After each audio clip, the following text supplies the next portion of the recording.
ಶ್ರೀ ಕ್ಷೇತ್ರ ಧರ್ಮಸ್ಥಳದಲ್ಲೂ ಕೂಡ ತಿರುಪತಿ ಮಾದರಿ ಕ್ಯೂ ಕಾಂಪ್ಲೆಕ್ಸ್ ಧರ್ಮಾಧಿಕಾರಿ ಡಾಕ್ಟರ್ ಡಿ ವೀರೇಂದ್ರ ಹೆಗಡೆ ಅವರ ಪರಿಕಲ್ಪನೆಯಲ್ಲಿ ವಿನ್ಯಾಸ ಮಾಡಲಾಗಿದೆ. ನೋಡಿ, ಧರ್ಮಸ್ಥಳದಲ್ಲೂ ಕೂಡ ತಿರುಪತಿ ಮಾದರಿಯ ಕ್ಯೂ ಕಾಂಪ್ಲೆಕ್ಸ್ ಧರ್ಮಾಧಿಕಾರಿ ಡಾಕ್ಟರ್ ಡಿ ವೀರೇಂದ್ರ ಹೆಗಡೆ ಅವರ ಪರಿಕಲ್ಪನೆಯಲ್ಲಿ ವಿನ್ಯಾಸ ಮಾಡಲಾಗಿದೆ.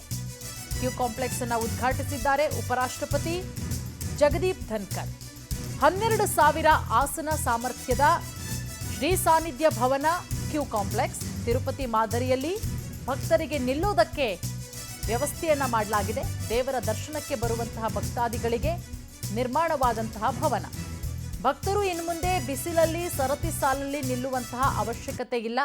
ಇದೇ ಮಾದರಿ ತಿರುಪತಿಯಲ್ಲೂ ಕೂಡ ಇದೆ. ಅದೇ ಮಾದರಿಯನ್ನ ಈಗ ಶ್ರೀ ಕ್ಷೇತ್ರ ಧರ್ಮಸ್ಥಳದಲ್ಲೂ ಕೂಡ ಅನುಸರಿಸಲಾಗಿರೋದು. ನೇರವಾಗಿ ಈ ಭವನಕ್ಕೆ ಬಂದು ತಮ್ಮ ಸರತಿ ತನಕ ಕುಳಿತುಕೊಳ್ಳುವಂತಹ ವ್ಯವಸ್ಥೆ, ಉತ್ಕೃಷ್ಟ ಆತಿಥ್ಯ, ಡಿಜಿಟಲ್ ವ್ಯವಸ್ಥೆ ಇರುವಂತಹ ಕ್ಯೂ ಕಾಂಪ್ಲೆಕ್ಸ್ ಭವನ ಇದು ಶ್ರೀ ಕ್ಷೇತ್ರ ಧರ್ಮಸ್ಥಳದಲ್ಲಿ ಇವತ್ತು ಉದ್ಘಾಟನೆಯಾಗಿದೆ. ನೋಡಿ, ತಿರುಪತಿ ಮಾದರಿಯ ಕ್ಯೂ ಕಾಂಪ್ಲೆಕ್ಸ್ ಇದು. 12,000 ಆಸನ ಸಾಮರ್ಥ್ಯದ ಶ್ರೀ ಸಾನ್ನಿಧ್ಯ ಭವನದ ಕ್ಯೂ ಕಾಂಪ್ಲೆಕ್ಸು ವೃದ್ಧರು, ಅಂಗವಿಕಲರು, ಮಕ್ಕಳ ಆರೈಕೆ ಕೇಂದ್ರವನ್ನು ಒಳಗೊಂಡಂತಹ ವ್ಯವಸ್ಥೆಯನ್ನು ಮಾಡಲಾಗಿದೆ. ಬಹಳ ಅದ್ಭುತವಾಗಿದೆ, ಗಮನಿಸಬಹುದು. ವೈದ್ಯಕೀಯ ನೆರವು, ಟಿವಿ ಸಹಿತ AC ವ್ಯವಸ್ಥೆ ಇರುವಂತಹ ಸಾನ್ನಿಧ್ಯ ಭವನ ಇದು.